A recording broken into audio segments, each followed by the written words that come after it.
Yom Hashoah. This year, Yom Hashoah wasn't like we imagined and looked so different.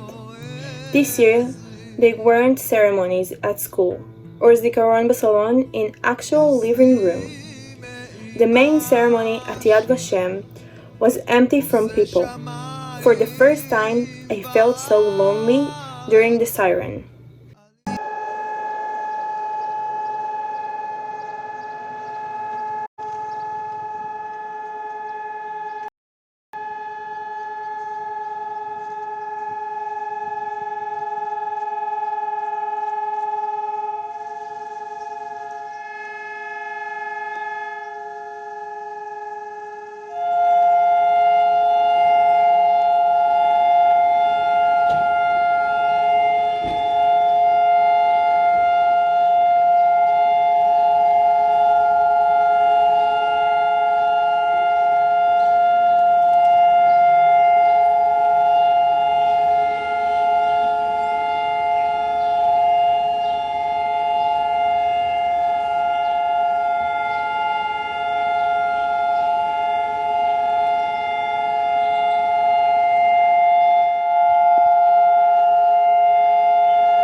This year, we appreciate more and more the Holocaust survivor who fight on daily basis about their life against this time the COVID-19. This year, I wasn't being able to meet a survivor face to face and or talk to him or ask questions. But this year, the technology helped us to win and hear more and more about heroes and about more stories.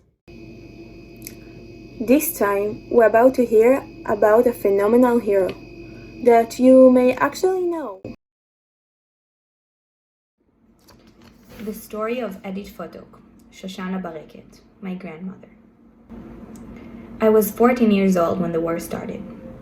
The Hungarian police arrested my dad claiming he's a communist, and I never saw him again ever since. My mom got fired from the hospital she used to work in as a midwife. As a result, we moved from where we lived to Miskolc. One day, an order was posted that all Jews must come to a certain place in the city. They let us take a small bag. It was me, my mom, and my two younger sisters. They moved us to a small pavilion with no elementary conditions for people to be in. Around it, there were many German soldiers and policemen. One morning, on April 1943, they announced that we will be moved to a work camp. They took us to a train station. In tights and fighting, they arced us to a wagon of a good train.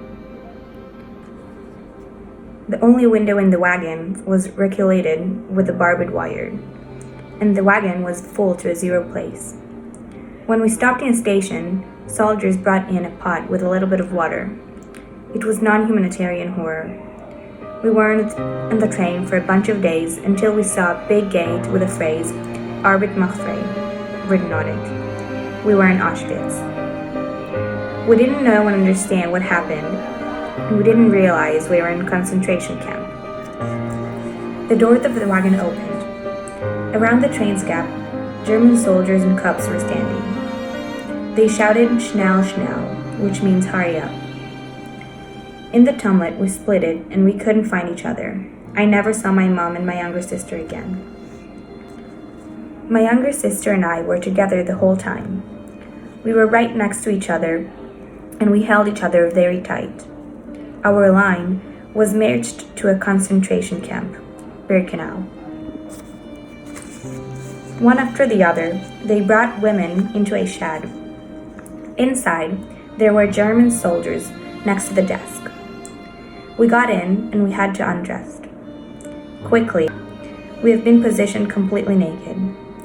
All of a sudden, a man with a scissor burglarized into the shed, took the hair off from all of our body parts, and pushed us into a shower.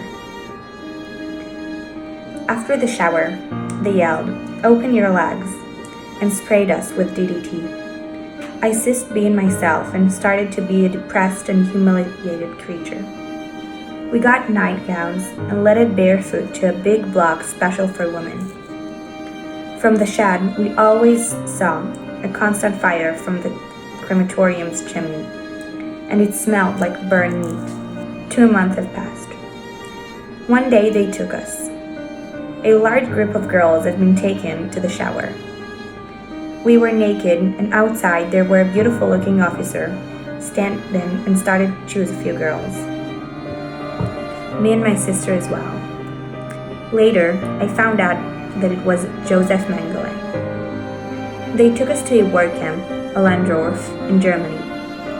Every morning, we went 7 miles to a magician's factory. We got a cup of milk and a little bit of food. One day, they told us we were moving. We slept in a storage place for a straw, ate bread with margarine, and every once in a few minutes we heard shootings of cannons. One day, they told us we are moving. We slept in a storage place for a straw, ate bread with margarine, and once in every few minutes, we heard shooting of cannons. The Germans didn't leave us alone, not even for a moment. "Hurry up, the Russians are coming," they yelled. One day, I was completely exhausted. Me, my sisters, and 2 other girls decided to stay in the storage place for a straw and not keep on going. We were very scared. We knew that if they caught us, they will kill us. We entered ourselves deeper and deeper in the straw pile. In the morning, we heard the German come looking up for fugitives. They stuck the pitchforks in the pile. We stayed under the pile for 3 days. We had no energy left. Suddenly, we heard tanks' chains. We didn't know who they belonged to. One of the girls went out the pile, and while coming back, she yelled, "Tanks with stars," and we knew the American army is around. The 4 of us went out of the pile, exhausted. An American took us to a hotel in a close village. They gave us food and clothing.